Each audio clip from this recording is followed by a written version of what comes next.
Lihat ayat ini. Lihat ayat ini. Kelihatan?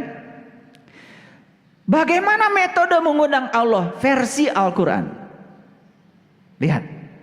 Ini Quran surat Al-A'raf ayat 55. Bahasa Arabnya gini.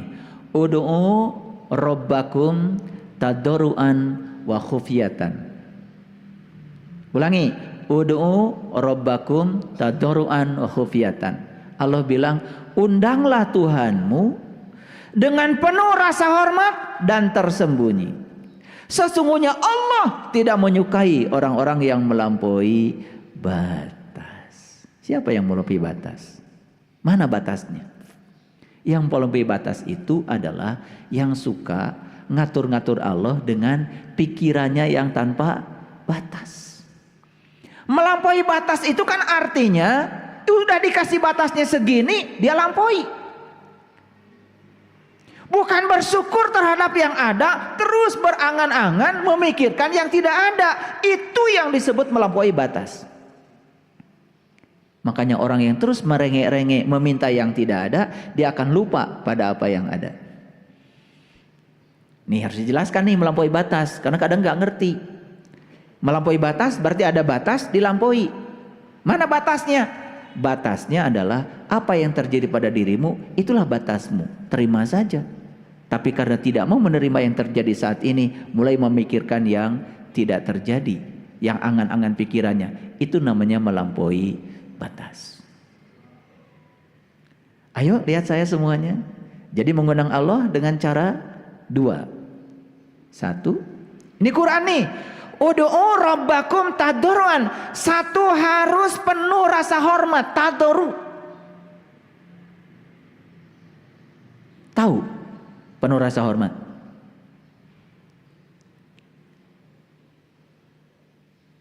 Tempatkan Allah pada tempat yang terhormat.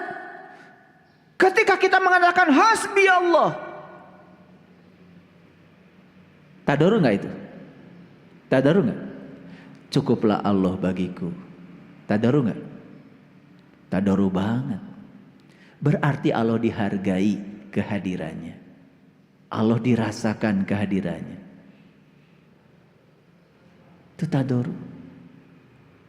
Allah maha luas, minta yang luas. Kalau mau diartikan itu adalah sebagai suatu permintaan.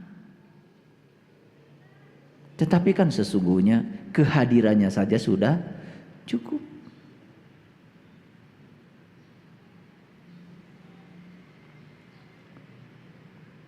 Yang kedua, tersembunyi.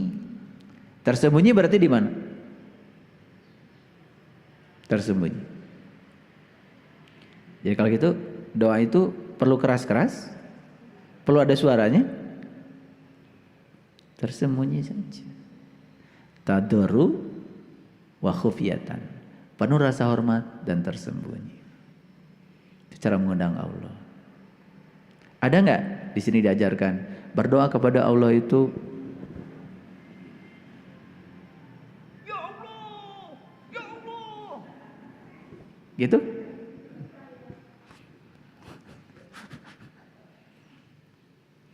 Itu kalau mau syuting begitu. Tapi Quran mengajarkan cara berdoa, cara mengundang Allah itu cuma dua aja. Tadarru wa khufyatan.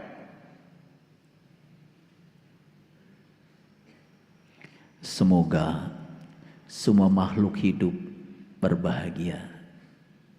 Tadarru? Tadarru? Semoga keluarga saya bahagia.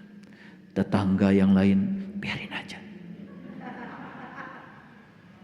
Tadarru nggak itu? Tadarru nggak itu?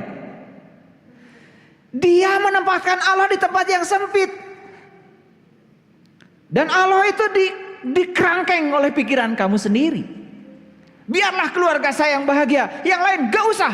Biarlah kelompok saya bahagia, kelompok lain gak usah. Suka nggak ada doa begitu? Ada tuh.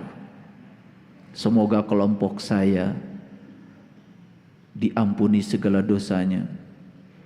kelompok lain gak usah. Tadarru nggak gitu? Itu tidak tadarru, karena tidak menempatkan Allah sebagai yang maha luas. Kalau Allah ditempatkan sebagai yang maha luas, minta yang luas-luas, kalaupun mau ada permohonan. Walaupun itu kan sebetulnya ujung-ujungnya basa-basi juga. Coba, semoga semua makhluk hidup berbahagia. Semoga Allah mencintai seluruh ciptaannya. Kata Allah, emang gue pikirin? Emang saya harus disuruh-suruh sama kamu untuk mencintai ciptaanku? Cintaku tanpa batas untuk seluruh makhlukku. Betul nggak? Tapi kalau semoga semua makhluk hidup berbahagia, itu masih ada nilai. Karena bahagia itu pilihan. Allah sudah menyediakan berkah buat semuanya, tetapi bahagia pilihan. Nah, kita doakan semoga semua makhluk hidup berbahagia. Apalagi tambah semoga seluruh makhluk hidup, baik yang kelihatan maupun yang tidak kelihatan, di setiap ruang dan waktu, di semua tingkatan berbahagia. Keren doa itu. Itu yang kemudian orang tua kita berdoa dengan kata-kata Rahayu Sagung Dumadi. Jadi bangsa Nusantara dulu cara berdoanya begitu. Rahayu Sagung Dumadi, semoga seluruh makhluk hidup berbahagia. Doa kalian gimana? Semoga kelompok saya berbahagia. Itu nggak tadarru itu.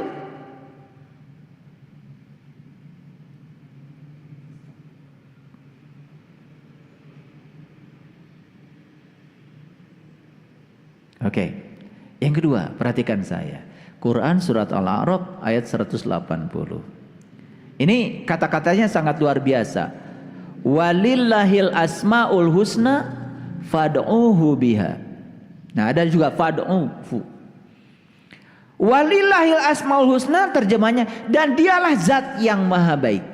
Maaf kalau berbeda. Karena saya mengartikan asma itu bukan nama, bukan sebutan. Asma itu adalah zat.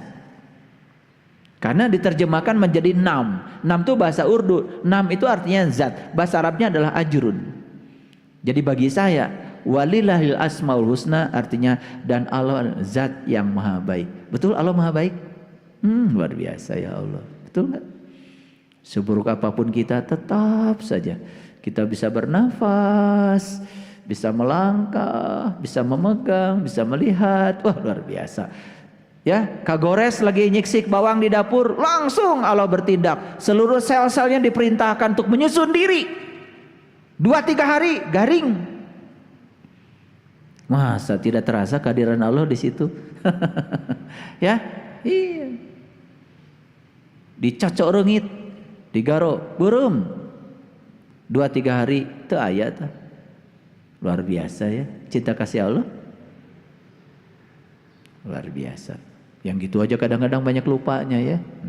Kemarin bentol, sekarang nggak ada. Nggak ingat tuh sama Allah. Ingat tarason we.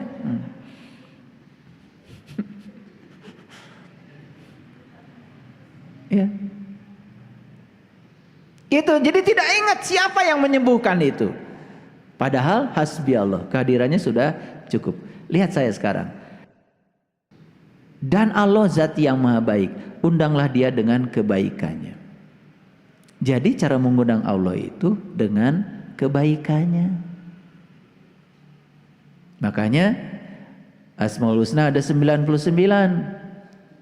Coba yang pertama apa?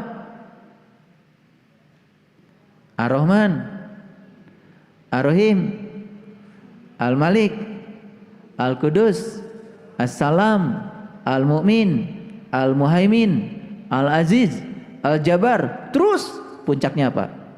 As-Sabur. Apa maknanya? Ternyata sabar itu baru akan dicapai oleh seseorang kalau sudah melewati Ar-Rahman Ar-Rahim yang 98. Makanya di Quran dikatakan wasta'inu bisobri. Minta tolonglah dengan sabar. Jadi minta tolong itu bukan tolong Allah, bukan gitu. Sabar aja. Karena sabar itu sudah minta tolong. Oh, ini tingkatan tinggi. Jadi kalau gitu meminta tolong itu dengan satu kata atau dengan 99.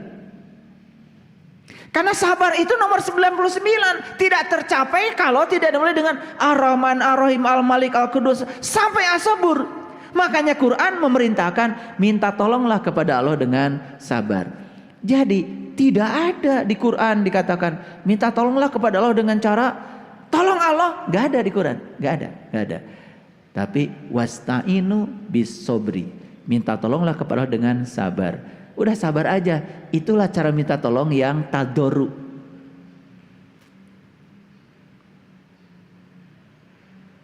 Suka minta nggak kepada Allah? Ya Allah, jadikan saya orang sabar. Suka? Nggak ada di Quran. Cukup kamu jadi orang sabar saja. Itu minta tolong kepada Allah.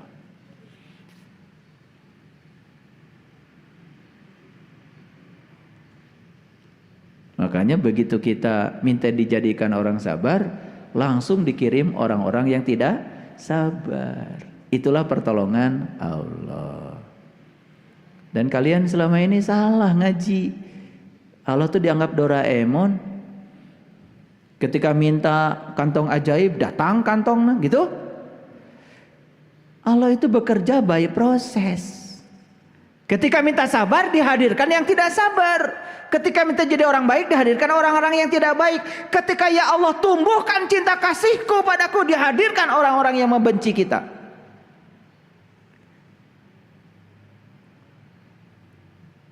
Tapi begitu mereka dihadirkan oleh Allah, diterima apa ditolak? Tah eta urang cenah yang sabar. Begitu ditulung ku Allah, dihadirkan yang tidak sabar. Yang tidak sabarnya ditolak, rek iraha sabarna. Paham? Nih, ada 3 ayat nih. Ini dasarnya. Baik, sekarang lihat saya semuanya. Jadi, mengundang Allah itu satu harus dengan tadoru wa khufyatan. Yang kedua tersembunyi. Yang kedua, tadoru itu artinya undang Allah dengan sifat-sifat Allah. Allah Maha Luas, undanglah dia dengan keluasanmu. Jadilah orang yang luas, jangan jadi orang yang sempit.